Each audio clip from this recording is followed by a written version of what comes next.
అంటే sir justice Narasimha Reddy గారు ఈ అంశంలో నిష్పక్షపాతంగా వ్యవహరించినటువంటి పరిస్థితులు లేవు. తను కొంత వన్ సైడెడ్గా ఉన్నటువంటి అబ్జర్వేషన్ ఏదో కొంత మాట్లాడినట్టుగా కనిపిస్తుంది. ఇక దానికి నేను ఐ కాంట్ హెల్ప్. నేను ఒక ఆయన నా ముందుకు వచ్చింది లేదు, నేను మిగతా వాళ్ళందరినీ సమ్మన్స్ ఇచ్చి పోనీ నేనన్నా ఆయనకు నువ్వు రావాలా సమ్మన్సు, లేకుంటే ఇది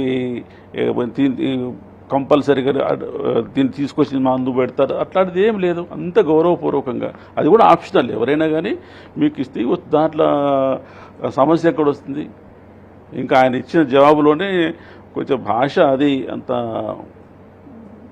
ఒక సభ్య సమాజం మెచ్చే భాష కాదు అది. అయినా కానీ నేను దానికి పోలే, ఎందుకంటే వ్యక్తిగతంగా ఏమైనా కానీ మన ముందున్నది ఒక విషయం. ఆ విషయాన్ని తెలుసుకున్న తప్ప వ్యక్తిగతంగా ఆయన నన్ను అంటాడు, నేను ఆయన అంటాను సంగతి.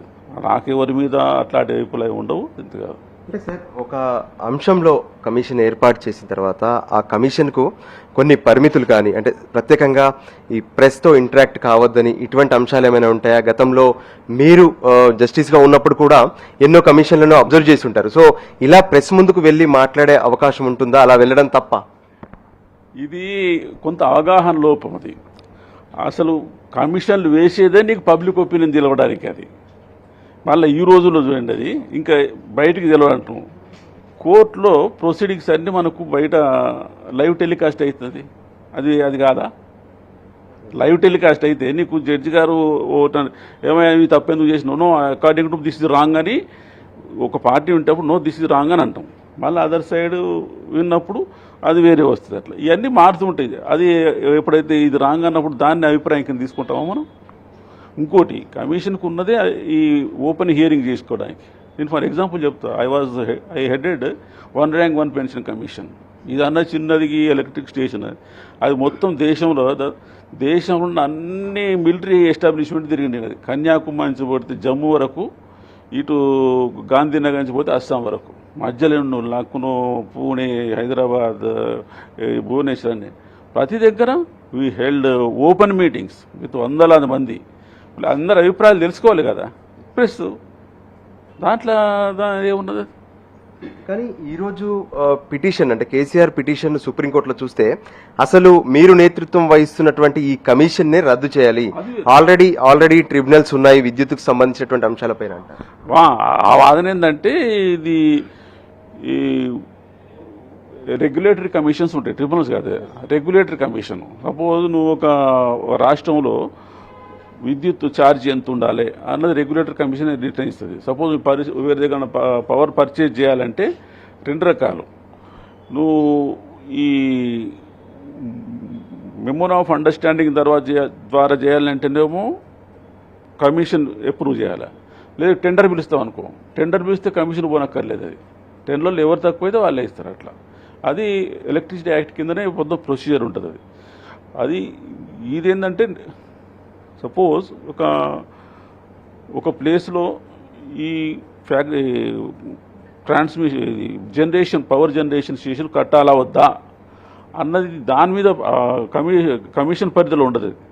ఎలక్ట్రిసిటీ రెగ్యులేటరీ కమిషన్ ఏంటంటే దీనికి ఎంత ఛార్జ్ ఉండాలా, దాని కండిషన్స్ ఎట్లుండదు అది ఉంటుంది తప్ప నువ్వు టెండర్ పిలవాలన్నా, టెండర్ పిలవద్దా, లేకుంటే ఈడ పెట్టవచ్చా, ఎవరి కాంట్రాక్ట్ ఆ పరిధిలో ఉండవు. అది అంటే సార్ మిమ్మల్ని కొంత టార్గెటెడ్గా కేసీఆర్ మూవ్ కావడానికి గల కారణాలు ఏమనుకుంటున్నారు సార్?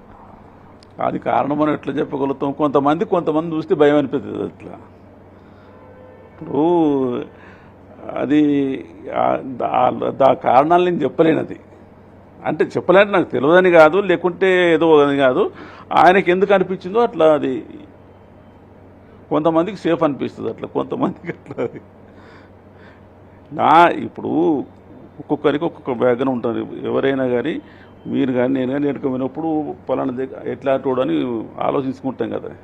అది మనకు పనికి వస్తుందా లేదా అని ఆ ఉద్దేశంలో ఎంక్వైరీ చేసి ఉండవచ్చు. అట్లా నా వరకు ఇట్లాంటి ప్రెషర్లు అదంతా మామూలే. అది అంటే మీరు అప్పుడు ఈ 2010-12 ఆ ప్రాంతంలో ఉండొచ్చు మీరు జర్నలిజంలో.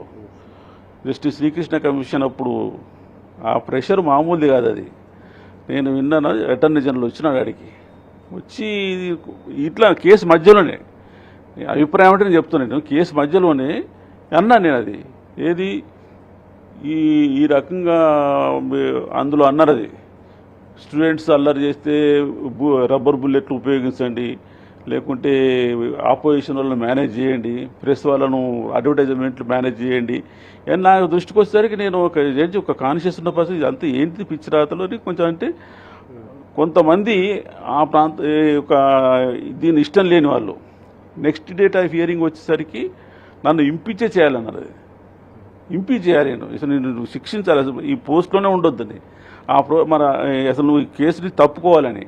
మరి నేను తప్పుకుంటే దాని పరిస్థితి ఏముండదు కదా. ఇట్లా conscious you have to keep your conscious clear. అది ఉన్నంత వరకు ఎట్లా ఇంకా నేను ఉదాహరణలు చెప్పుకోవచ్చు, ప్రెషర్ వేస్తుంటారు అది. కాకపోతే ఇంకోటి ఏంటంటే లేదంటే మీరు ఈ కేసులు ఇదివరకు వాదించినారు, ఒక అరక్షణం కూడా ఉండకుండా పక్కకు పడేస్తాం అంతే. లేదు వీళ్ళు ఫలానా వాళ్ళు మీకు తెలుసు, పక్కకు పడేస్తాం అంతే. కానీ నిన్ను పని కట్టుకొని నిన్ను తీసేస్తామంటే అట్లా పోతాం అనుకో, అది వ్యవస్థనే కించపరిచినట్టు అవుతుంది, వ్యవస్థనే ఎందుకంటే అలవాటు అయిపోద్ది కదా. చూస్తావు నీకు పనికి వచ్చాడు అవుతాడు, నీకు ప్లేయబుల్ అనుకుంటున్నావు ఉంటావు, లేనప్పుడు అంటే నాకు నచ్చదు అంటే తప్పించావు అనుకో అయిపోయాయి, ఇక నువ్వే జడ్జి అయిపోతావు ఆడ. ఇది మంచి పద్ధతి కాదు అది. ఎందుకంటే మళ్ళీ ఇంకోడు ఒక బాధ్యతాయుధమైన పదవులను అలంకరించడం ఇట్లా చేయడం అనేది అసలే మంచిది కాదు. ఎందుకంటే ఇంకోరికి ఆదర్శప్రాయంగా నిలబడాలి. ఇంకోటి నేను చేసిన అనుకో రిపోర్ట్ తప్ప రిపోర్ట్ ఛాలెంజ్ చెయ్యి, ఇలా ఈ రకంగా అదొక గ్రౌండ్ అవుతుంది కదా. అంతెందుకు ముడిసిపాటు.